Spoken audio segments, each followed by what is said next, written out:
ಪ್ರಾಣಿ ಸಾಕಾಣಿಕೆ ಮಾಡುವಂತಹ ನಾವು, ಅದರಲ್ಲೂ ಈ ಕುರಿ ಮೇಕೆ ಸಾಕಾಣಿಕೆ ಮಾಡುವಾಗ ಎಷ್ಟೋ ಸತಿ ಅನಾರೋಗ್ಯದ ಸಮಸ್ಯೆಗಳು ಕಾಣಿಸ್ಕೊಳ್ತಿರ್ತವೆ. ಹಂಗಾಗ್ಬಿಟ್ಟು ಮುನ್ನೆಚ್ಚರಿಕೆ ಕ್ರಮವಾಗಿ ಪ್ರಾಥಮಿಕವಾಗಿ ಕೆಲವು ಔಷಧಿಗಳನ್ನು ನಾವು ಮನೆಯಲ್ಲಿ ಇಟ್ಕೊಂಡಿರಬೇಕಾಗಿರುತ್ತೆ. ಈಗ ನನ್ನ ಮನೆಯ ಒಂದು ಗೂಡ್ನಲ್ಲೂ ಸಹ ಒಂದು ಮಿನಿ ಮೆಡಿಕಲ್ ಶಾಪ್ ಇರೋದನ್ನು ನೀವಿಲ್ಲಿ ನೋಡ್ತಾ ಇದ್ದೀರಿ. ಈಗ ಅದನ್ನೆಲ್ಲ ತಂದುಬಿಟ್ಟು ನಿಮ್ಮ ಮುಂದೆ ಅಂಗಡಿ ಇಟ್ಟಿದ್ದೀನಿ.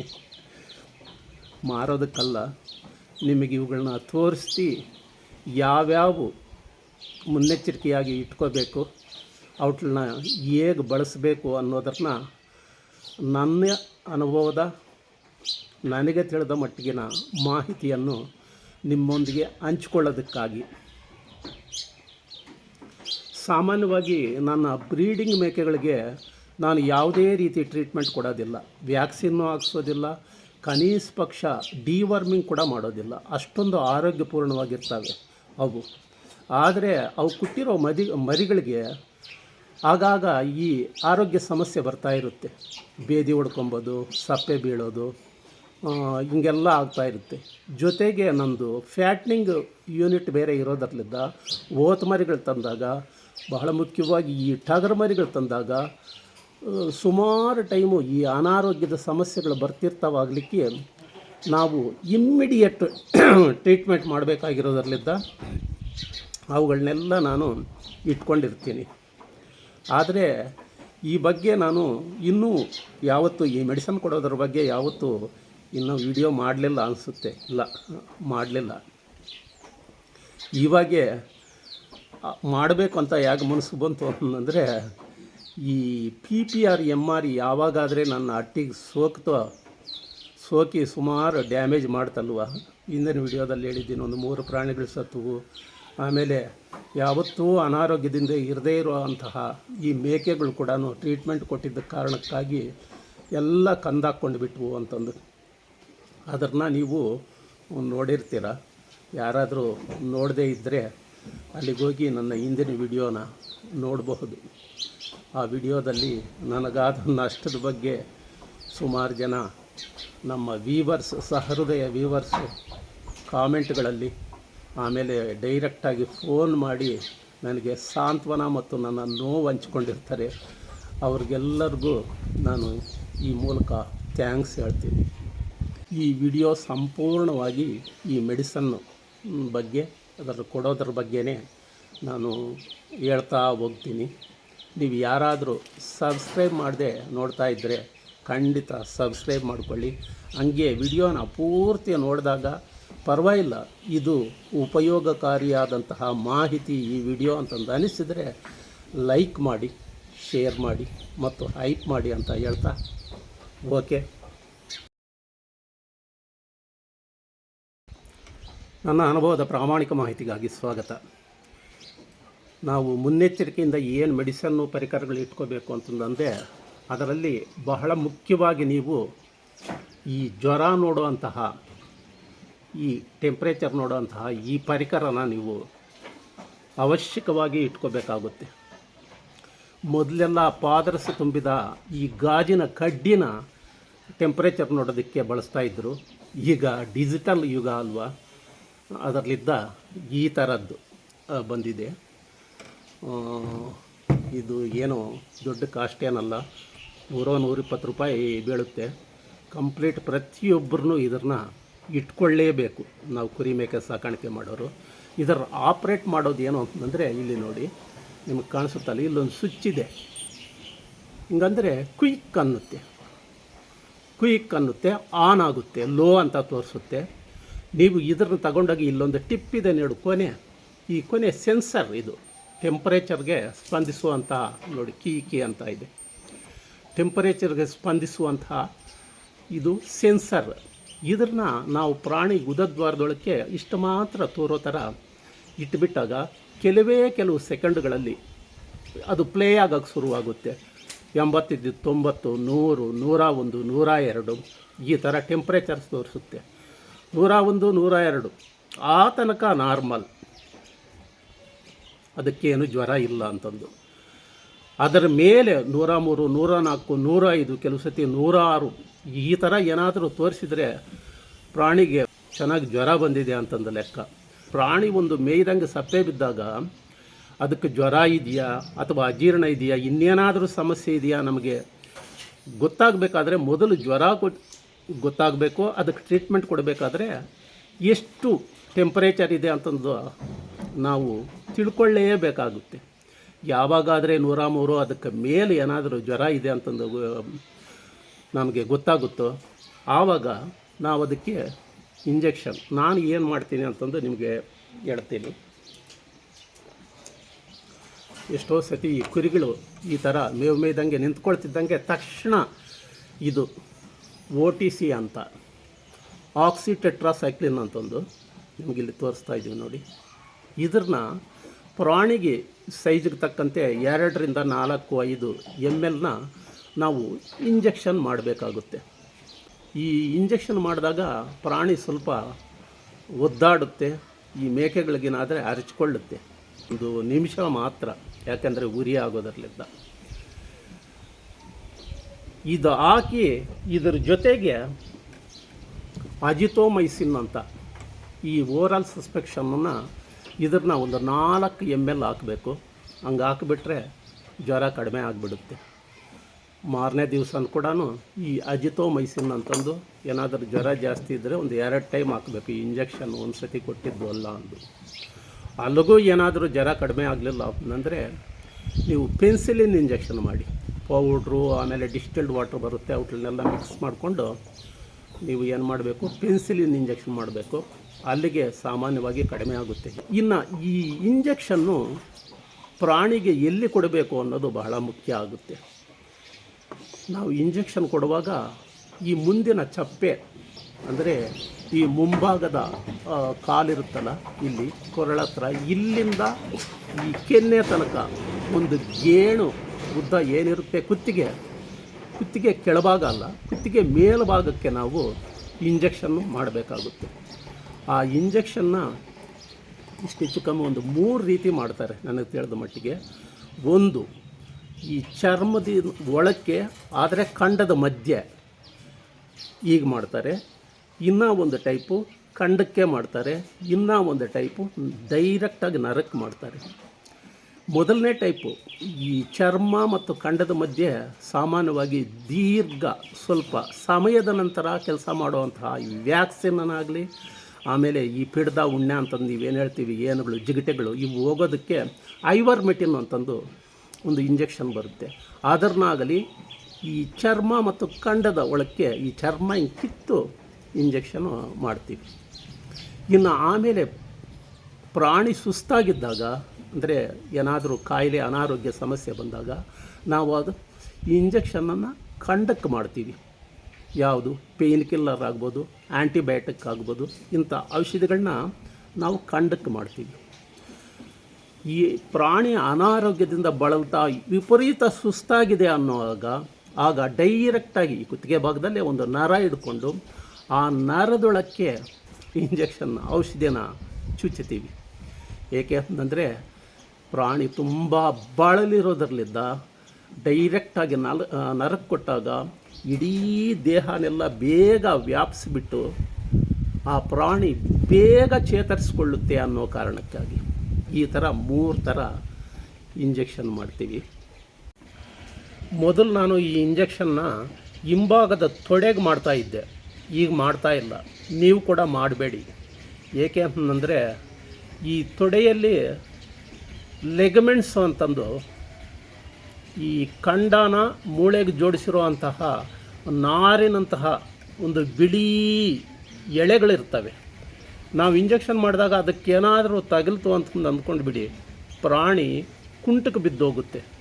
ನಾನು ಹಿಂಗೆ ಒಂದು ಸತಿ ಒಂದು ಮೇಕೆಗೆ ಇಂಜೆಕ್ಷನ್ ಮಾಡಿದಾಗ ಅದಕ್ಕೆ ತಗಲಿರಬೇಕು, ಟಕ್ಕಂತಂದು ಅದು ಕುಂಟಕ್ಕೆ ಶುರು ಮಾಡ್ತು.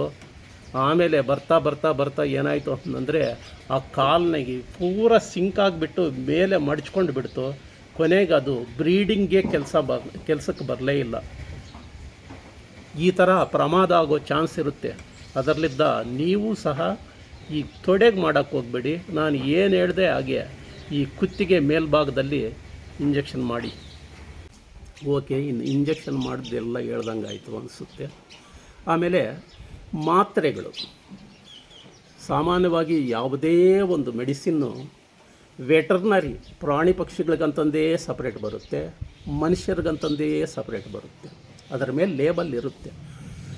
ನಾವು ಪ್ರಾಣಿಗಳಿಗಿರೋದನ್ನ ಮನುಷ್ಯರು ತಗೊಂಬೋಕ್ಕಾಗೋದಿಲ್ಲ. ಅವು ತಡೀತವೆ, ಇಮ್ಯುನಿಟಿ ಇರುತ್ತೆ, ನಮಗೆ ತಡೆಯೋಕ್ಕಾಗೋದಿಲ್ಲ. ಇಷ್ಟಿಗೆ ಯಾವುದೇ ಕಾರಣಕ್ಕೂ ತಗೋಬಾರ್ದು. ಆದರೆ ಮನುಷ್ಯರು ಕೊಡೋ ಅಂಥದ್ದನ್ನ ಪ್ರಾಣಿಗಳಿಗೆ ಕೊಡ್ಬೋದು. ನಾನು ಈ ಮಾತ್ರೆಗಳು ಕೊಡೋವಾಗೆ ಈ ಥರ ಏನಾದರೂ ಜ್ವರ ಬಂದಾಗ ಈ ಮನುಷ್ಯರು ಕೊಡೋ ಅಂಥ ಔಟ್ಲನ್ನೇ ಕೊಡ್ತೀನಿ. ನನ್ನ ಮಗಳು ಮೆಡಿಕಲ್ ಶಾಪ್ ಇದೆ, ಅವಳು ಸಾಮಾನ್ಯವಾಗಿ ಈ ಆ್ಯಂಟಿಬಯೋಟಿಕ್ಸು, ಪೇಯ್ನ್ ಕಿಲ್ಲರು ಇವು ಮಾತ್ರೆಗಳು ತಂದಾಕಿರ್ತಾರೆ. ಯಾವಾಗಾದರೂ ಇರಲಿ ಮನೆಯಲ್ಲಿ, ನಮ್ಮ ಬಳಗದವರು ಯಾರಾದರೂ ಕೇಳ್ತಿರ್ತಾರೆ ಅಂತಂದು ತಂದಿರ್ತಾಳೆ. ನಾನು ಆ ಮಾತ್ರೆಗಳನ್ನೇ ಬಳಸ್ತೀನಿ. ಏನು, ಒಂದು ಪೇಯ್ನ್ ಕಿಲ್ಲರ್ ಆಗ್ಬೋದು, ಈ ಥರ ಪೇಯ್ನ್ ಕಿಲ್ಲರು, ಆಮೇಲೆ ಈ ಥರ ಆ್ಯಂಟಿಬಯೋಟಿಕ್ಕು, ಇದರ ಮೇಲೆ ಸೆಫೆಕ್ಸಿಮ್ ಅಂತಂದಿದೆ, ಇದೊಂದು ಆಮೇಲೆ ಒಂದು ಬೆಟ್ನಿಸಾಲ್ ಅಂತಂದು ಸ್ಟೆರಾಯ್ಡ್, ಒಂದು ಚಿಕ್ಕ ಮಾತ್ರೆ. ಈ ಮೂರನ್ನ ಬಾಯಿಗಾಕಿ ನೀರು ಹಾಕಿಬಿಟ್ರೆ ಪ್ರಾಣಿ ಪಕ್ಕ ಜ್ವರದಿಂದ ಬಳಲ್ತಾ ಇರೋದು ಒಂದೇ ಸತಿಗೆ ಚೆನ್ನಾಗಿ ಕೆಲಸ ಮಾಡುತ್ತೆ, ಮನುಷ್ಯರದಾದರೂ ಕೂಡ. ಇಲ್ಲ ಅಂತಂದರೆ ನೀವು ಅದನ್ನು ಪುಡಿ ಮಾಡಿಬಿಟ್ಟು ಈ ಸಿರಂಜ್ಗೆ ಈ ಥರ ಈ ಪಿಸ್ಟನನ್ನು ಕಿತ್ತು ಈ ಪುಡಿನ ಇದರೊಳಗೆ ಹಾಕ್ಬಿಟ್ಟು ಕೆಳಗಡೆ ಮುಚ್ಕೊಂಡು ನೀರು ಹಾಕಿ ಚೆನ್ನಾಗಿ ಕುಲುಕಿ ಮತ್ತೆ ಪಿಸ್ಟನ್ ಇಟ್ಟು ಹಿಂಗೆ ಒಳಗಡೆಗೆ ಹೊಡೆದುಬಿಟ್ರೆ ಹೋಗುತ್ತೆ. ಇದು ಯಾಕೆ ಹೇಳ್ತಿದ್ದೀನಿ ಅಂತಂದರೆ, ಎಷ್ಟೋ ಸತಿ ನಾವು ಪ್ರಾಣಿಗೆ ಈ ಮಾತ್ರೆಗಳು ಹಾಕಿ ನೀರು ಹಾಕಿದಾಗ ಇನ್ನೇನು ಒಳಗಡೆ ಹೋಗಿದೆ ಬಿಡು ಅಂತಂದರೆ, ಅವು ಪಕ್ಕದಲ್ಲೆಲ್ಲೋ ಈ ನಾಲ್ಗೆ ಪಕ್ಕದಲ್ಲೋ ಕೊರಳು ಸೈಡ್ನಲ್ಲೋ ಎಲ್ಲೋ ಇಟ್ಕೊಂಡ್ಬಿಟ್ಟು ಮತ್ತೆ ಅಂತ ಕೆಮ್ಮಿಬಿಟ್ಟು ಹೊರಕ್ಕೆ ಹಾಕ್ಬಿಡ್ತವೆ, ನಮಗೆ ಗೊತ್ತೇ ಆಗದಂಗೆ ಹಾಕ್ಬಿಡ್ತವೆ. ಹೌದು, ಇಂಥ ಸಣ್ಣ ಸಣ್ಣ ವಿಚಾರಗಳನ್ನ ಯಾಕೆ ಹೇಳ್ತಿದ್ದೀನಿ ಅಂತಂದರೆ, ಪಾಪ ಎಷ್ಟೋ ಜನಕ್ಕೆ ಇದು ಗೊತ್ತಿರೋದಿಲ್ಲ, ಹಂಗೆ ಹೊರಗಡೆಗೆ ಹಾಕ್ಬಿಡ್ತವೆ. ಯಾಕೆ ಹೊರಗಡೆಗೆ ಹಾಕ್ಬಿಡ್ತಾವೆ ಅಂದರೆ, ಏನು ಮಾತ್ರೆ ಏನು ಪಪ್ಪರ್ಮೆಂಟ್ ಥರ ಸಿಹಿಯಾಗಿ ಏನು ಇರೋದಿಲ್ವಲ್ಲ, ಕಹಿ ಇರುತ್ತೆ. ಸಾಮಾನ್ಯವಾಗಿ ನಮಗೆ ಆರೋಗ್ಯ ಕೊಡುವಂತಹ ಮಾತ್ರೆಗಳಾಗಲಿ ಯಾವುದೇ ಸಿರಪ್ಗಳು ಹೆಚ್ಚಾಗಿ ಕಹಿಯಾಗೇ ಇರ್ತವೆ. ನಮಗೆ ಆರೋಗ್ಯ ಕೊಡುವಂಥ ಆಹಾರ ಕೂಡ ನಾಲ್ಗೆಗೆ ಅಷ್ಟೊಂದು ರುಚಿ ಇರೋದಿಲ್ಲ. ಆದರೆ ಗೋಬಿನಂತೆ, ಈ ಪಾನಿಪೂರಿನಂತೆ, ಆಮೇಲೆ ಈ ಸುಡುಗಾಡು ಬಾಯ್ಲರ್ ಕೋಡಿ ಐಟಮ್ಗಳೇನಿರ್ತವೆ ಇವೆಲ್ಲ ಬಹಳ ಟೇಸ್ಟಿಯಾಗಿರ್ತವೆ. ಆದರೆ ಇವು ಸ್ಲೋ ಪಾಯ್ಸನ್ಗಳು. ನಿಧಾನವಾಗಿ ಏನಾಗುತ್ತೆ ಅಂತಂದರೆ ನಮ್ಮ ಆರೋಗ್ಯ ಅನ್ನೋದು ಎಕ್ಕುಟ್ಟೋಗುತ್ತೆ. ಇರಲಿ, ಅದರ ಕತೆ ಆಮೇಲೆ ನೋಡೋಣ. ಆಯಿತು, ಒಂದು ಪ್ರಾಣಿಗೆ ಇಂಜೆಕ್ಷನ್ನು ಮತ್ತು ಈ ಮಾತ್ರೆಗಳನ್ನ ಯಾವ ಥರ ಕೊಡಬೇಕು ಅನ್ನೋದನ್ನು ಹೇಳಿದೆ. ಈಗ ಇನ್ನೊಂದು ಸಮಸ್ಯೆ, ಪ್ರಾಣಿಗಳಿಗೆ ಏನು ಸಮಸ್ಯೆ ಬರುತ್ತೆ ಅಂದರೆ, ಈ ವಿಟಮಿನ್ನು ಮಿನರಲ್ಸ್ ಕೊರತೆಗಳು ಬರ್ತಾ ಇರುತ್ತೆ. ಅದರಲ್ಲೂ ಮುಖ್ಯವಾಗಿ ಕ್ಯಾಲ್ಸಿಯಂ ಕೊರತೆ ಬಹಳ ಬರ್ತಾ ಇರುತ್ತೆ. ಈ ಹುಟ್ಟಿದಂತಹ ಮರಿಗಳು ಹಾಲು ಕುಡಿಯುವಾಗ ಈ ಕ್ಯಾಲ್ಸಿಯಂ ಸಮಸ್ಯೆ ಭಾಳಷ್ಟು ಬಂದುಬಿಟ್ಟು ಅವು ಏನಾಗುತ್ತಂದರೆ ಮಣ್ಣು ತಿನ್ನೋದು, ಸಪ್ಪೆ ಬೀಳೋದು, ಹಿಂಗೆಲ್ಲ ಆಗ್ತಾ ಇರುತ್ತೆ. ನಾನು ಈಗಾಗಲೇ ಈ ಬಗ್ಗೆ ಕೆಲವು ವಿಡಿಯೋಗಳಲ್ಲಿ ಭಾಳಷ್ಟು ಕಡೆ ಹೇಳಿದ್ದೀನಿ. ಯಾಕೆಂದರೆ ಇದು ಬಹಳ ಮುಖ್ಯವಾದ ಸಮಸ್ಯೆ. ಕ್ಯಾಲ್ಸಿಯಂ ಡೆಫಿಸಿಯನ್ಸಿ ಅಂತಾರಲ್ಲ ಇಂಗ್ಲೀಷ್ನಲ್ಲಿ, ಅದಾದಾಗ ಈ ಥರ. ಇನ್ನು ದೊಡ್ಡವಕ್ಕೆ ಯಾವಾಗ ಕೊರತೆ ಆಗುತ್ತೆ ಅಂತಂದರೆ, ಬಾಣಂತಿ ಮೇಕೆಗಳು ಈದಾಗ ಔಟ್ಲಿಗೆ ಕ್ಯಾಲ್ಸಿಯಂ ಕೊರತೆ ಆಗುತ್ತೆ. ಆಮೇಲೆ ಯಾವುದಾದ್ರೂ ಪ್ರಾಣಿ ಅನಾರೋಗ್ಯಕ್ಕೆ ತುತ್ತಾಗಿ ತುಂಬ ಬಳಲಿದಾಗ ಆಗ ಕ್ಯಾಲ್ಸಿಯಂ ಕೊರತೆ, ಆಟೋಮೆಟಿಕ್ಕಾಗಿ ಕ್ಯಾಲ್ಸಿಯಂ ಕೊರತೆ ಕಾಣಿಸುತ್ತೆ. ಕ್ಯಾಲ್ಸಿಯಂ ಕೊರತೆ ಆಗಿದೆ ಅಂತ ನಮಗೆ ಯಾಕೆ ಗೊತ್ತಾಗುತ್ತೆ ಅಂತಂದರೆ, ಪ್ರಾಣಿನೂ ಕಟಿ ಅಂತ ಹಲ್ಲು ಕಚ್ಚುತ್ತೆ, ಗೋಡೆಗಳನ್ನೆಕ್ಕೋದು ಅಥವಾ ದೊಡ್ಡ ಕಟ್ಟಿಗೆಗಳನ್ನೇ ಅಗಿಯೋಕ್ಕೆ ಹೋಗೋದು, ಆಮೇಲೆ ಈ ಕಾಲು ಗೊರ್ಸು ಮೇಲೆ ಇಲ್ದಂಗೆ ಮುಂಗಾಲುಗಳೆಲ್ಲ ಹಿಂಗೆ ಬಗ್ಗಿಸ್ಕೊಂಡು ನಡೆಯೋದು, ಇವೆಲ್ಲ ಕ್ಯಾಲ್ಸಿಯಂ ಕೊರತೆಗಳು. ಆಗ ನೀವು ಏನು ಮಾಡಬೇಕು ಅಂತಂದರೆ, ಕ್ಯಾಲ್ಸಿಯಂ ಮತ್ತು ಮಿನರಲ್ಸ್ ಇರುವಂತಹ ಸಿರಪ್ಗಳನ್ನ ಕೊಡಬೇಕಾಗುತ್ತೆ. ನಾನು ನೋಡಿ ಇದು ಕೊಡ್ತೀನಿ, ಓಸ್ಟ್ರವೆಟ್ ಅಂತಂದು. ಆಮೇಲೆ ಇದಕ್ಕೆ ಮಿಕ್ಸ್ ಮಾಡ್ಕೊಳಕ್ಕೆ ಮಿನರಲ್ಸು ವಿಮರಾಲ್ ಅಂತಂದು. ಇವೆರಡನ್ನ ಮಿಕ್ಸ್ ಮಾಡಿ, ಇದು 1 ಲೀಟ್ರಿಗೆ ಇದು 60 ml ಥರ ಮಿಕ್ಸ್ ಮಾಡಿ ಚೆನ್ನಾಗಿ ಕುಲಿಕಿಬಿಟ್ಟು ಇಷ್ಟಿಷ್ಟು ಕೊಡಬೇಕು ಅಂತ ನಾನು ಬೇರೆ ವಿಡಿಯೋಗಳಲ್ಲಿ ಹೇಳಿದ್ದೀನಿ, ಇಲ್ಲೇ ಆ ಡೀಟೇಲ್ ಬೇಡ. ಇವುಗಳನ್ನ ಕೊಡಬೇಕಾಗುತ್ತೆ. ಇವೆರಡು ವರ್ಬ್ಯಾಕ್ ಕಂಪನಿಗಳು. ಸಾಮಾನ್ಯವಾಗಿ ನಾನು ಇವುಗಳನ್ನ ಬಳಸ್ತಾ ಇರ್ತೀನಿ. ಆಮೇಲೆ ನೆಕ್ಸ್ಟ್ ಏನಾಗುತ್ತೆ ಅಂತಂದರೆ, ಈಗ ಫ್ಯಾಟ್ನಿಂಗ್ ಮಾಡೋರು ಜಾಸ್ತಿ ಆಗಿಬಿಟ್ಟು ವಿಪರೀತ ಕಾನ್ಸಂಟ್ರೇಟೆಡ್ ಫುಡ್ಗಳನ್ನೆಲ್ಲ ತಿನ್ನಿಸ್ತಾರೆ, ಬೇಗ ದಪ್ಪ ಆಗಿ ಕೊಬ್ಬಿ ಬೇಗ ಲಾಭಾಂಶ ಬರಲಿ ಅಂತಂದು. ಈಗ ನಮಗೆ ಅದೆಲ್ಲ ತುಂಬ ಬೇಗ ಬರಬೇಕು, ಬೇಗ ದುಡ್ಡು ಮಾಡಬೇಕು ಅನ್ನೋಂಗೆ ಆಗಿಬಿಟ್ಟು ಪ್ರಾಣಿಗಳಿಗೆ ಅವ್ರಿಗೆ ಇಷ್ಟ ಇಲ್ಲ ಅಂದರೂ ತಿನ್ನೋಂಗೆ ಏನೋ ಮಾಡಿಬಿಟ್ಟು ಹೊಟ್ಟೆ ತುಂಬ ತುರುಕ್ತಿರ್ತೀವಿ. ಹಂಗಾದಾಗ ಏನಾಗುತ್ತೆ ಅಂತಂದರೆ ಅಜೀರ್ಣತೆ ಆಗಿ, ಆ ಅಜೀರ್ಣತೆ ಹೋಗಲಾರಿಸೋದಕ್ಕೆ ನಾವು ಈ ಲಿವರ್ ಟಾನಿಕ್ಗಳನ್ನು ಕೊಡ್ತಿರ್ತೀವಿ. ಈಗ ಬಹಳಷ್ಟು ಜನ ಲೀಟ್ರ್ ಕೊಡ್ತಾ ಇದ್ದಾರೆ. ನೀವು ಕನಿಷ್ಠ ಪಕ್ಷ 1 ಲೀಟ್ರ್ ಹಂಗೆ ಇಟ್ಕೊಂಡಿರಬೇಕು. ಈ ಬ್ರೂಟಾನ್ ಲಿವರ್ ಟಾನಿಕ್ಕು ಇದು ಕೂಡ ಮನೆಯಲ್ಲಿರಬೇಕಾಗುತ್ತೆ. ಇದು ಕೂಡ ವರ್ಬ್ಯಾಕ್ ಕಂಪನಿದು. ಸಾಮಾನ್ಯವಾಗಿ ಇದನ್ನೇ ಹೆಚ್ಚಾಗಿ ಬಳಸ್ತಾ ಇದ್ದಾರೆ. ಇಲ್ಲಿ ಕಂಪ್ನಿ ಹೆಸರು ನಾನು ಯಾಕೆ ಹೇಳ್ತಾ ಇದ್ದೀನಿ ಅಂದರೆ, ಕಂಪ್ನಿನೇನು ಪ್ರಮೋಷನ್ ಮಾಡ್ತಾಯಿಲ್ಲ ನಾನು. ಇಲ್ಲ ಅಂದರೆ ಅವನೇನು ನನ್ನ ಬಾವಮೈದನೂ ಅಲ್ಲ. ಓಕೆ, ಚೆನ್ನಾಗಿದೆ, ಚೆನ್ನಾಗಿ ಕ್ಲಿಕ್ ಆಗಿದೆ ಅಂತಂದು, ಇದಕ್ಕೆ ಚೆನ್ನಾಗಿ ವಾಸಿ ಆಗ್ತಾಯಿದೆ ಅಂತಂದು ಹೇಳ್ತಾ ಇದ್ದೀನಿ. ಈ ಥರ ಇವರು ಫೇಮಸ್ ಆದವರು ಒಟ್ಟಿನಲ್ಲಿ ನಮ್ಮ ರೈತರಿಂದ ಕೋಟಿಗಳು, ಇವರೇನು ರೇಟ್ ಅಂತೂ ಕಡಿಮೆ ಮಾಡೋದಿಲ್ಲ, ಕೋಟಿಗಳು ದುಡ್ಕೊಳ್ತಾ ಇದ್ದಾರೆ. ಆದರೆ ನಮ್ಮ ರೈತ ಯಾರು ಕೋಟಿಗಳು ಕೋಟ್ಯಾಧಿಪತಿಗಳು ಆಗೋದು ಕಡಿಮೆ ಅಥವಾ ಇಲ್ಲ ಅಂತಂದೇ ಹೇಳ್ಬೋದು. ಇರಲಿ, ಆ ವಿಚಾರನೂ ಪಕ್ಕಕ್ಕಿಡೋಣ. ಆಮೇಲೆ ಈಗ ಇನ್ನೂ ಏನು ಸಮಸ್ಯೆ ಬರುತ್ತೆ ಅಂತಂದರೆ, ಈಗ ಗಾಯ, ಕರೆಕ್ಟು, ಏನಾದರೂ ಗಾಯಗಳಾಗುತ್ತೆ, ಏನಕ್ಕಾದರೂ ತರ್ಚ್ಕೊಂಡಾಗ ಅಥವಾ ಅವು ಫೈಟಿಂಗ್ಗಳು ಹಿಡಿದಾಗ ಕೊಂಬುಗಳು ತಗಲಿ ಗಾಯಗಳಾಗುತ್ತೆ. ಈ ಗಾಯ ಆದಮೇಲೆ ನಾವು ನೋಡ್ಕೊಂಬಲಿಲ್ಲ ಅಂತಂದರೆ ಬಹಳ ಅಪಾಯಕ್ಕೆ ತುತ್ತಾಗುವ ಅವಕಾಶಗಳಿರ್ತವೆ. ಏಕೆ ಅಂತಂದರೆ, ಗಾಯ ಆಗ್ತಿದ್ದಂಗೆ ಅಲ್ಲಿಗೆ ಬಂದು ಒಂದು ನೊಣ ಮೊಟ್ಟೆ ಇಡುತ್ತೆ. ಆ ಮೊಟ್ಟೆಗಳು 1-2 ದಿವಸದಲ್ಲೇ ಒಡೆದುಬಿಟ್ಟು ಆ ಗಾಯನ ತಿಂದ್ಕೊತ ಹೋಗಿಬಿಟ್ಟು ದೊಡ್ಡ ರಣವಾಗಿಬಿಟ್ಟು ಪ್ರಾಣಿನೇ ಸತ್ತೋಗುತ್ತೆ. ಎಷ್ಟೋ ಕಡೆ ನೋಡ್ಕೊಂಬಲಿಲ್ಲ ಅಂತಂದರೆ, ಈಗ ಮಂದೆಗಳಲ್ಲಿ ಹೆಚ್ಚು ಕುರಿಗಳಿರ್ತಾವೆ, ನೋಡ್ಕೊಂಡಿರೋದಿಲ್ಲ, ಹಾಗಾಗಿ ಹೋಗ್ಬಿಡುತ್ತೆ. ಮೆಗಾಟ್ಸ್ ಅಂತಾರೆ ಅವ್ಟನ್ನ. ನಾನು ಈ ಬಗ್ಗೆ ಕೂಡ ಒಂದು ವಿಡಿಯೋ ಮಾಡಿದ್ದೀನಿ, ನೀವು ಹೋಗಿ ನೋಡ್ಬೋದು, ಅಪಾಯಕಾರಿ ಮೆಗಾಟ್ಸ್ ಬಗ್ಗೆ. ಅದಕ್ಕೋಸ್ಕರ ನಾವು ಏನು ಮಾಡಬೇಕು ಅಂತಂದರೆ, ಈ ಗಾಯ ಆದಾಗ ಅಕಸ್ಮಾತ್ ನಾವು ನೋಡ್ಕೊಂಬಲಿಲ್ಲ, ಈ ಮೆಗಾಟ್ಸ್ ಏನಾದರೂ ಅಲ್ಲಿ ಬಿದ್ದು ಒದ್ದಾಡ್ತಿದೆ, ಆವಾಗ ಪ್ರಾಣಿ ಚಲನವಲನೆಯಲ್ಲೇ ಗೊತ್ತಾಗ್ಬಿಡುತ್ತೆ. ಬೇಗ ನೋಡ್ಕೊಂಡ್ಬಿಟ್ಟು ಅದಕ್ಕೆ ಪೆಟ್ರೋಲ್, ನಾನಿಲ್ಲಿ ಸ್ವಲ್ಪ ಪೆಟ್ರೋಲ್ ಇಟ್ಕೊಂಡಿರ್ತೀನಿ, ಪೆಟ್ರೋಲ್ ಹಾಕ್ಬಿಟ್ರೆ ಏನಾಗುತ್ತೆ ಅಂತಂದರೆ ಅವೆಲ್ಲ ಸತ್ತೋಗಿಬಿಡುತ್ತೆ. ಆಮೇಲೆ ಅದಕ್ಕೆ ಸ್ವಲ್ಪ ಬೇವಿನೆಣ್ಣೆ ಹಾಕ್ಬಿಟ್ಟು, ಅದಾದಮೇಲೆ ಇಮ್ಯಾಕ್ಸ್ ಅಂತ ಬರುತ್ತೆ, ಸ್ವಲ್ಪ ವಾಸನೆ ಇರುತ್ತೆ ಈ ಆಯಿಂಟ್ಮೆಂಟು, ಇದ್ರನ್ನ ಹಾಕ್ಬಿಟ್ರೆ ನಾವು ಟ್ರೀಟ್ಮೆಂಟ್ ಕೊಟ್ಟಂಗೆ ಆಗುತ್ತೆ. ಏಕೆ ಅಂತಂದರೆ ಅಲ್ಲಿ ಮೆಗಾಟ್ಸ್ ಸತ್ತರೆ ಸಾಲದು, ಮತ್ತೆ ಆ ನೀಸ್ಗೆ, ಆ ವಾಸನೆಗೆ ಮತ್ತೆ ನೊಣ ಬಂದು ಅಲ್ಲಿ ಮೊಟ್ಟೆ ಇಡುತ್ತೆ ಅಂತಂದು ಇವೆಲ್ಲ ಹುಷಾರುಗಳು ಮಾಡಬೇಕಾಗುತ್ತೆ. ಆದರೆ ಒಂದೊಂದು ಸತಿ ಏನಾಗುತ್ತೆ ಅಂತಂದರೆ, ಈ ಮೆಗಾಟ್ಸು ಪೆಟ್ರೋಲ್ ಹಾಕ್ದಾಗ ಸತ್ತೋಗುತ್ತಲ್ವ, 1, 2, 3 ಏನಾಗುತ್ತೆ ಅಂದರೆ ಒಳಗಡೆ ಖಂಡದೊಳಕ್ಕೆ ತೂರೋಗಿಬಿಟ್ಟಿರುತ್ತೆ. ಈ ಪೆಟ್ರೋಲ್ ಆಗಲಿ ಈ ಮೆಡಿಸಿನ್ ಆಗಲಿ ಅದಕ್ಕೆ ತಗಲೋದಿಲ್ಲ, ಅದು ತನ್ನ ಹಂಗೆ ಕೊರ್ಕೊತ ಚರ್ಮ ಖಂಡ ತಿಂದ್ಕೊತಾನೇ ಇರುತ್ತೆ. ನಾವು ಗಮನಿಸದೇ ಇರೋದಿಲ್ಲ, ಅದು ರಣವಾಗ್ತಾನೇ ಹೋಗುತ್ತೆ. ಅದರಲ್ಲಿದ್ದ ನಾವು ಮಾಡಬೇಕಾಗಿರೋ ಕೆಲಸ ಏನು ಅಂತಂದರೆ, ಪೆಟ್ರೋಲ್ಗೆ ಒಂದು ಚೂರು, ಒಂದು 5-6 ತೊಟ್ಟು ಯಾವುದಾದ್ರೂ ಕೀಟನಾಶಕವನ್ನು ಮಿಕ್ಸ್ ಮಾಡಿ ಹಾಕಿಬಿಟ್ಟಾಗ ಆ 1-2 ಏನಿರ್ತವೆ ಅವು ಕೂಡ ಸತ್ತೋಗಿಬಿಡ್ತವೆ, ಕಂಪ್ಲೀಟ್ ಸತ್ತೋಗಿಬಿಡ್ತವೆ. ಆದರೆ ನಮ್ಮ ಈ ಕುರಿ ಮೇಕೆ ಮಂದೆಗಳವರು ಏನು ಮಾಡ್ತಿದ್ದಾರೆ ಈಗ ಅಂತಂದರೆ, ನಾನು ಕೇಳಿದಾಗೆ ನಮ್ಮ ಶಿಷ್ಯರು ಎಲ್ಲ ಹೇಳೋದು, ದೊಡ್ಡ ಗಾಯಾಗಿನ ಏನಾದರೂ ಆಗಿಬಿಟ್ರೆ ಇವೆಲ್ಲ ರಾಮಾಯಣಗಳೇ ಮಾಡೋದಿಲ್ಲ. ಅವರು ಡೈರೆಕ್ಟಾಗಿ ಒಂದು ಕೀಟನಾಶಕ ಇದೆ, ಇದನ್ನು ಕ್ಲೋರೋಪ್ಯಾರಿಪಾಸ್ ಅಂತಂದು ಕೀಟನಾಶಕ ಇದೆ. ಅವರು ಇದಕ್ಕೆ ಏನೋ ಬೇರುಳ ಮಂದು ಅಂತಂದು ಬೇರೆ ಟೈಟ್ಲ್ ಕೊಟ್ಟಿದ್ದಾರೆ.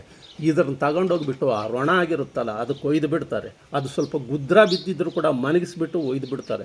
ಅಬ್ಬಬ್ಬಬ್ಬ, ಇದಂತೂ ಹಾರಿಬಲ್.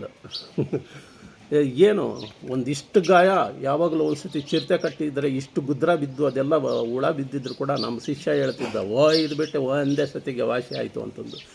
ಅಷ್ಟೆಲ್ಲ ಈ ಕೀಟನಾಶಕ ಶರೀರದೊಳಗೆ ಹೋದರೆ ಪ್ರಾಣಿ ಸಾಯುವಂಥ ಸಂಭವ ಇರುತ್ತೆ. ಅಥವಾ ಇಲ್ಲ ಅಂದರೂ ಕೂಡ ನಾವು ಈ ಕೀಟನಾಶಕವನ್ನು ಈ ಮಟನ್ ತಿನ್ನೋವಾಗ ಸೇವಿಸಿದಂಗೆ ಆಗಿಬಿಡುತ್ತೆ. ಇದು ನನಗಂತೂ ಹಿಡಿಸಿದ್ದಲ್ಲ.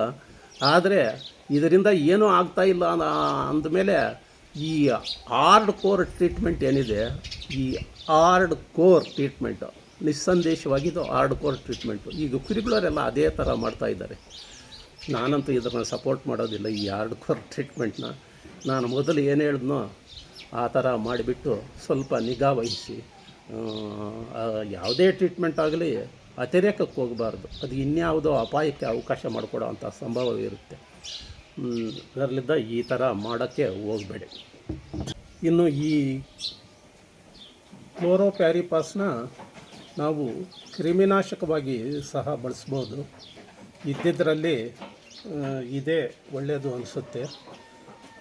ಈ ಶೆಡ್ನೆಲ್ಲ ಕ್ಲೀನ್ ಮಾಡಿದ ಮೇಲೆ ಈ ಕ್ರಿಮಿನಾಶಕವಾಗಿ ಸಿಂಪಡಣೆ ಮಾಡಲಿಕ್ಕೆ ಈ ಕ್ಲೋರೋಪ್ಯಾರಿಪಾಸ್ನ ನಾನು ಸಾಮಾನ್ಯವಾಗಿ ಉಪಯೋಗಿಸ್ಕೊಳ್ತಾ ಇರ್ತೀನಿ. ಇದನ್ನು ಸಹ ನಾವು ಅಟ್ಟಿಯಲ್ಲಿ ಇಟ್ಕೋಬೇಕಾಗುತ್ತೆ.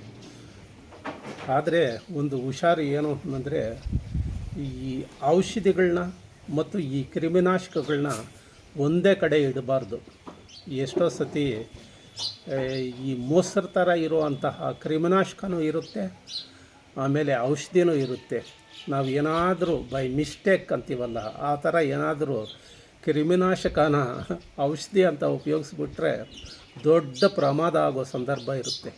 ಹಂಗಾಗಿಬಿಟ್ಟು ಯಾವತ್ತೂ ಈ ಕ್ರಿಮಿನಾಶಕನ ಮತ್ತು ಔಷಧಿಗಳನ್ನ ತುಂಬ ದೂರದಲ್ಲಿ ಇಟ್ಟಿರಬೇಕಾಗುತ್ತೆ. ಇದೊಂದು ಹುಷಾರು ಮಾಡೋದನ್ನ ನಮ್ಮ ಪ್ರಾಣಿ ಸಾಕಾಣಿಕೆದಾರರು ಯಾವತ್ತೂ ಮರಿಬಾರ್ದು. ಅಲ್ಲಿಗೆ ಏನಾಯಿತು, ಇದನ್ನು ಹೇಳ್ದಂಗೆ ಆಯ್ತಲ್ವ. ಇನ್ನು 3ನೇ ಅಂಶ ಹೇಳ್ದಂಗೆ ಆಯಿತು. ಇನ್ನು 4ನೇ ಅಂಶ, ಸಾಮಾನ್ಯವಾಗಿ ಈ ಪ್ರಾಣಿಗಳನ್ನ ಕಾಡೋದು ಏನು ಅಂತಂದರೆ ಒಳಪರಾವಲಂಬಿ ಜೀವಿಗಳು, ಹೊರಪರಾವಲಂಬಿ ಜೀವಿಗಳು, ಇನ್ನರ್ ಪ್ಯಾರಸೈಟ್ಸ್, ಆಮೇಲೆ ಔಟರ್ ಪ್ಯಾರಸೈಟ್ಸ್ ಅಂತಂದು ಇಂಗ್ಲೀಷ್ನಲ್ಲಿ ಹೇಳ್ತಾರೆ. ಈ ಇನ್ನರ್ ಏನು ಒಳಗಡೆ ಪ್ಯಾರಸೈಟ್ಸ್ ಇದ್ದಾವೆ ಅದಕ್ಕೆ ಹಲವಾರು ಆಲ್ಬೆಂಡಜಾಲ್, ಮೆಬೆಂಡಜಾಲ್, ಪೆನ್ಬೆಂಡಜಾಲ್ ಈ ಥರ ಏನೇನೋ ಬರ್ತಾ ಇರ್ತವೆ. ಇವುಗಳನ್ನೆಲ್ಲ ಹಾಕ್ತಾರೆ. ಇನ್ನು ಹೊರಪರಾವಲಂಬಿ ಜೀವಿಗಳಿಗೆ ನಾವು ಇಂಜೆಕ್ಷನ್ ಮಾಡಬೇಕಂದ್ರೆ ನಾನು ಆಗಲೇ ಹೇಳ್ದಾಗೆ ಐವರ್ಮೆಕ್ಟಿನ್ ಇಂಜೆಕ್ಷನ್ ಮಾಡ್ತಾರೆ. ಆಮೇಲೆ ಹೊರಗಡೆ ಈ ಬ್ಯುಟೆಕ್ಸ್ ಅಂತ ಎಲ್ಲೋ ಇದೆ, ಈ ಬ್ಯುಟೆಕ್ಸ್ ಅಂತ ಈ ಅಯೋಗ್ಯ ಔಷಧಿಗಳನ್ನೆಲ್ಲ ಯಾಕೆ ಹೇಳ್ತಾ ಇದ್ದೀನಿ ಅಂತಂದರೆ, ಯಾವ ಕೆಲಸನೇ ಮಾಡ್ತಾಯಿಲ್ಲ ಇವೆಲ್ಲನೂ. ಎಷ್ಟೋನು ನಾನು ಹೇಳ್ದನಲ್ಲ, ಕ್ಲೋರೋಪ್ಯಾರಿಪಾಸು ಏನೇನೋ ಅಪ್ಲೈ ಮಾಡಿದ್ರೂ ಕೂಡ ನಾವು ನೋಡ್ತಾ ಇದ್ದೀವಿ, ಎಫೆಕ್ಟಿವ್ ಆಗಿ ಕೆಲಸನೇ ಮಾಡ್ತಾಯಿಲ್ಲ. ಪೀಡದ ಉಣ್ಣೆ ಈ ಬಂಡನ ಮಗನೋವು ಅವು ಸಾಯ್ತಾನೇ ಇಲ್ಲ. ಒಂದು ಕಾಲದಲ್ಲಿ ನೋವಾನ್ ಕೀಟನಾಶಕ 1 ಲೀಟ್ರಿಗೆ 1 ml ಹಾಕಿದ್ರೆ ಸಾಕು, ನಮ್ಮ ಕಣ್ಣೆದುರಿಗೆ ನಿಗರ್ಕೊಳ್ತಾ ಇದ್ವಿ. ಅದೇನೋ ಪವರ್ಫುಲ್ ಅಂತಂದು ಬ್ಯಾನ್ ಮಾಡಿಬಿಟ್ರು. ಇದು ಫುಲ್ಲು ಅಯೋಗ್ಯತನ.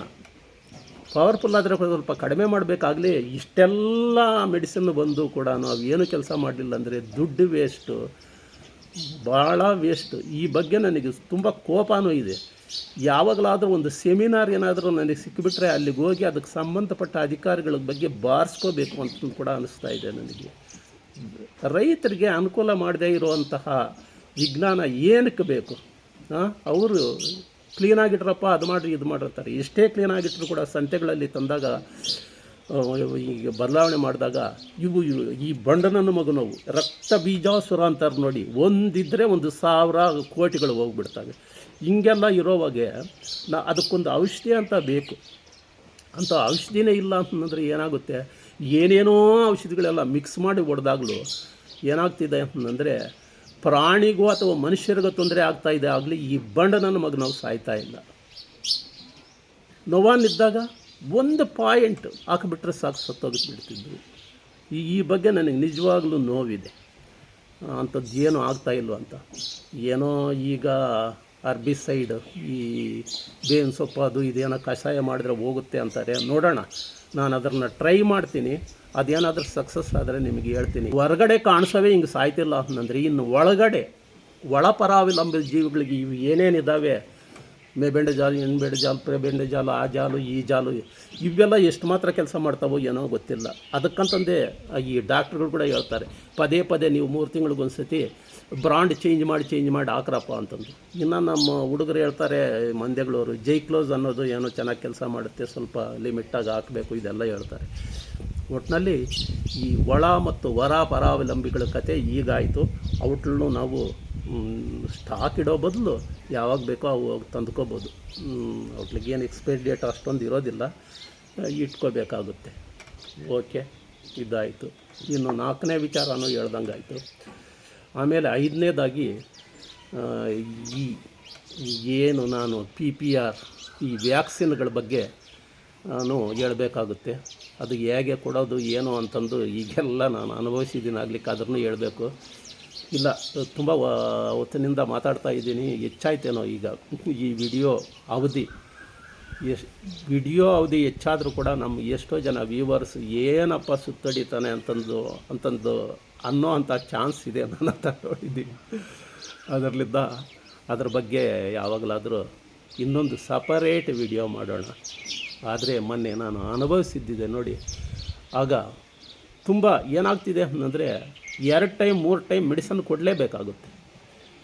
ಕೊಡದೇ ಇದ್ದರೆ ಪ್ರಾಣಿ ಎಲ್ಲಿ ಔಟ್ ಆಗುತ್ತೋ ಅಂತಂದು ಮೆಡಿಸನ್ ಕೊಟ್ಟರೆ ಮತ್ತೆ ರಿವರ್ಸ್ ಓವರ್ ಎಲ್ಲಾಯಿತು ಅಂತಂದು ಅನಿಸುತ್ತೆ. ಯಾಕೆ ಅಂತಂದರೆ ಪ್ರಾಣಿ ತಿಂತಾ ಇದ್ದರೆ, ಅದು ಹೊಟ್ಟೆಗೆ ಏನಾದರೂ ತಿಂತಾ ಇದ್ದರೆ ನಾವು ಮೆಡಿಸಿನ್ ಕೊಟ್ಟರೂ ಪರವಾಗಿಲ್ಲ, ಹೊಟ್ಟೆಗೆ ಏನು ಏನು ತಿನ್ನೋಂಗೆ ಆಗಿಬಿಡುತ್ತೆ.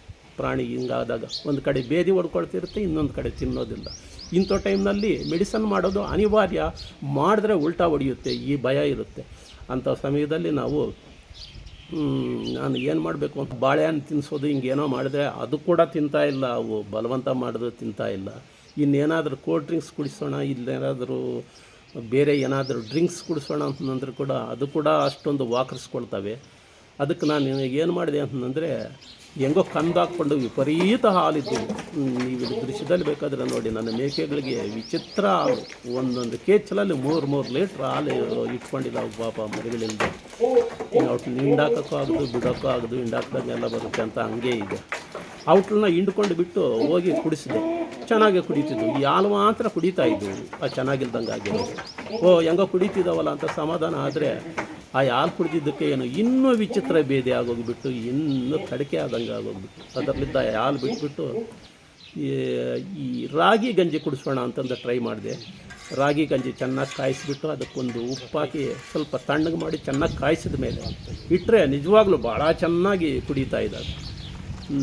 ಪರವಾಗಿಲ್ಲ ಇದು ಅನಿಸುತ್ತೆ. ನೀವು ಈ ಥರನೂ ಮಾಡಿ, ಅದು ಸ್ವಲ್ಪ ತಾಕತ್ತಿದ್ದಾಗ ಮೆಡಿಸನ್ ಕೊಟ್ಟರೆ ಅದು ಸ್ವಲ್ಪ ತಡೆಯುತ್ತೆ, ನಿಧಾನವಾಗಿ ರೋಗ ನಿರೋಧಕ ಶಕ್ತಿ ಅನ್ನೋದು ಹೆಚ್ಚಾಗ್ತಾ ಹೋಗುತ್ತೆ.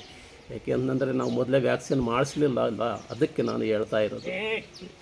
ಅನಿವಾರ್ಯವಾಗಿ ನಾವು ಮೊದಲು ಆ ವ್ಯಾಕ್ಸಿನ್ಗಳನ್ನು ಕೂಡ ಮಾಡಿಸ್ಕೋಬೇಕು. ಇರಲಿ, ಆ ಟಾಪಿಕ್ನ ಬಗ್ಗೆನೂ ಮುಂದೆ ವಿಸ್ತೃತವಾಗಿ ಮಾತಾಡೋಣ. ಇನ್ನು ನಾವು ಏನಾಗಬೇಕು ಅಂತಂದರೆ, ಈ ಪ್ರಾಣಿ ಪೈಗಳನ್ನ ಕಟ್ಕೊಂಡವರು ನಾವೇ ವೈದ್ಯರಾಗಬೇಕಾದಂಥ ಅನಿವಾರ್ಯತೆ ಇದೆ. ಏಕೆಂದರೆ ಸರಿಯಾದ ಪರಿಣಿತ ಡಾಕ್ಟ್ರುಗಳೇ ಇಲ್ಲ. ಇದ್ದರೂ ಕೂಡ ಅವರು ಅಷ್ಟೊಂದು ತಿಳ್ಕೊಂಡಿರೋರು, ಅವರು ಕೂಡ ಪರಿಪೂರ್ಣವಾಗಿ ತಿಳ್ಕೊಂಡಿಲ್ಲ. ಈ ಫೀಲ್ಡ್ ಹಂಗೆ ಆಗಿಬಿಟ್ಟಿದೆ.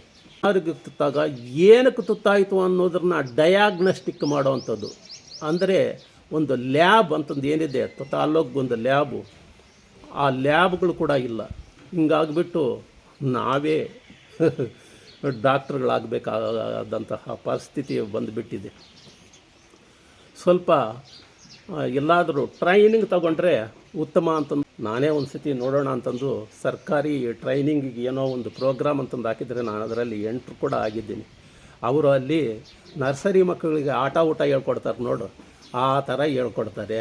ಹೇಳೋದ್ರನ್ನ ಬಿಟ್ಟು ಏನೇನೋ ಪುರಾಣಗಳನ್ನೆಲ್ಲ ಹೇಳ್ತಾ ಇರ್ತಾರೆ. ಹಂಗಾಗಿ ಆ ಟ್ರೈನಿಂಗ್, ಗೌರ್ಮೆಂಟ್ ಟ್ರೈನಿಂಗ್ ಇದೆ ನೋಡು, ಅದು ಕೂಡ ಶುದ್ಧ ವೇಸ್ಟು. ಏನೋ ಒಂದು ಸರ್ಟಿಫಿಕೇಟ್ ಸಿಗುತ್ತೆ ಅಂತಂದು ಯಾರಾದರೂ ಹೋಗಬೇಕಾಗುತ್ತೆ. ವೇಸ್ಟ್ ಅಂದರೆ ಪೂರಾ ವೇಸ್ಟು. ಸುಮ್ಮನೆ ಪುರಾಣಗಳು ಹೇಳಿದ್ರೆ ಏನಕ್ಕೆ ಬರುತ್ತೆ, ಏನು ಬೇಕೋ ಅಷ್ಟು ಹೇಳಿದ್ರೆ ಸಾಕಾಗುತ್ತೆ. ಹಿಂಗೆಲ್ಲ ಇರೋವಾಗ ಒಂದೊಂದು ಸತಿ ಏನಾಗುತ್ತೆ ಅಂತಂದರೆ, ನನ್ನ ಅನುಭವದ ಜೊತೆಗೆ ಇನ್ನೊಂಚೂರು ವೈಜ್ಞಾನಿಕವಾಗಿ ತಿಳ್ಕೊಂಡು ಬಿಟ್ಟು ತಿಂಗಳಿಗೊಮ್ಮೆ ನಮ್ಮ ವ್ಯೂವರ್ಸು ಕಾಯಶಾದವರು ಯಾರಾದರೂ ಬಂದಾಗ ಅವ್ರಿಗೆ ಒಂಥರ ತರಬೇತಿ ಥರ ಕೊಡೋಣವೇ ಅಂತಂದು ನನಗೆ ಮನಸ್ಸಿಗೆ ಬರುತ್ತೆ. ಆದರೆ ಪಾಪ ಎಲ್ಲಿಂದಲೋ ಬಂದಿರ್ತಾರೆ. ಒಂದು 2 ಹೊತ್ತಾದರೂ ಊಟ ಹಾಕಬೇಕು, ಇಲ್ಲಿ ಆಶ್ರಯ ಕೊಡಬೇಕು, ಇವೆಲ್ಲ ಆಗಿದ್ದ ಕೆಲಸಗಳಲ್ಲ ಅಂತಂದು ಮತ್ತೆ ಅದನ್ನು ತಲೆಯಿಂದ ತೆಗೆದಾಕ್ಬಿಡ್ತೀನಿ. ಈಗ ನಾವು ಮಾಡಬೇಕಾಗಿರೋದು ಏನು ಅಂತಂದರೆ ಇದಕ್ಕೆ ಸಲ್ಯೂಷನ್ನು, ನೀವು ಪ್ರಾಣಿಗಳನ್ನ ಕಟ್ಕೊಂಡಿರ್ತೀರ, ಯಾವುದೋ ಒಬ್ಬ ಡಾಕ್ಟ್ರ್ ಕರೆಸ್ತೀರಾ, ಅವ್ರ ತಾಗೆ ಟ್ರೀಟ್ಮೆಂಟ್ ಶುಶ್ರೂಷೆ ಮಾಡಿಸ್ತೀರಾ, ಇನ್ನೊಬ್ಬ ಡಾಕ್ಟ್ರ್ ಸಲಹೆ ಕೇಳ್ತೀರಾ.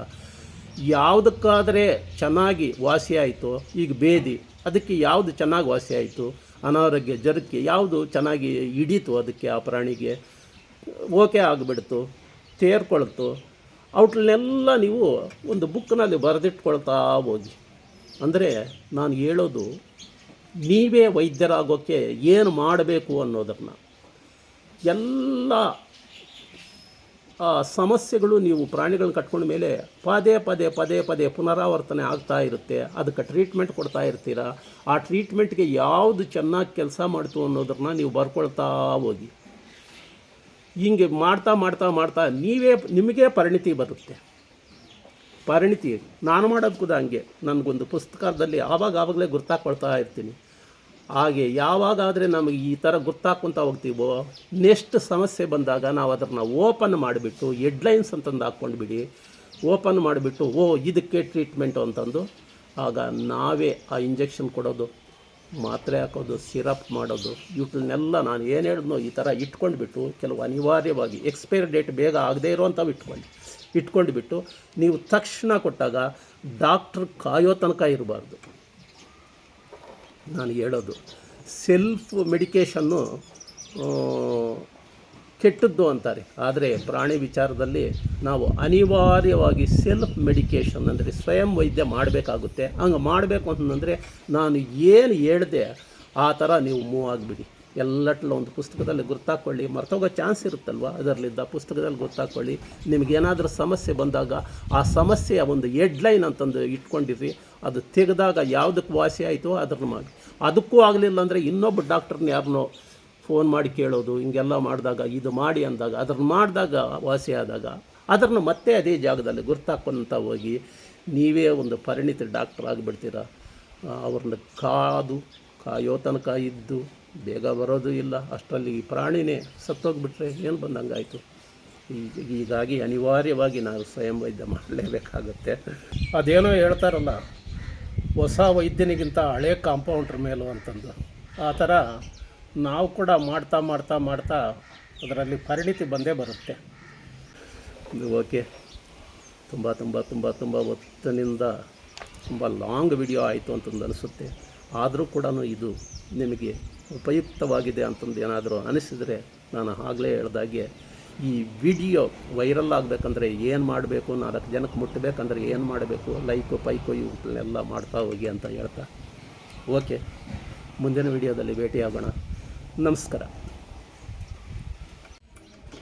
ಈ ವಿಚಾರದಲ್ಲಿ ನಾನು ಇನ್ನೂ ಹೇಳಬೇಕಾಗಿರೋದು ಏನಾದರೂ ಬಿಟ್ಟೋಗಿದ್ದರೆ ಅಥವಾ ನಾನು ಹೇಳಿರೋದ್ರಲ್ಲಿ ಏನಾದರೂ ತಪ್ಪುಗಳಿದ್ದರೆ ಖಂಡಿತವಾಗಿ ವ್ಯೂವರ್ಸು ಎಷ್ಟೋ ಜನ ನೋಡ್ತಿರ್ತಾರೆ, ಪರಿಣಿತರು ನೋಡ್ತಿರ್ತಾರೆ, ಅವರು ಕಾಮೆಂಟ್ಗಳ ಮುಖಾಂತರ ತಿಳಿಸಿ ನಮ್ಮ ರೈತರಿಗೆ ಒಂದು ಉಪಯುಕ್ತವಾದಂತಹ ಮಾಹಿತಿ ಆಗುತ್ತೆ ಇದು ಅಂತಂದು ತಮ್ಮಲ್ಲಿ ಕಳಕಳಿ ಮನವಿ ಮಾಡ್ಕೊಳ್ತಾ ಇದ್ದೀನಿ.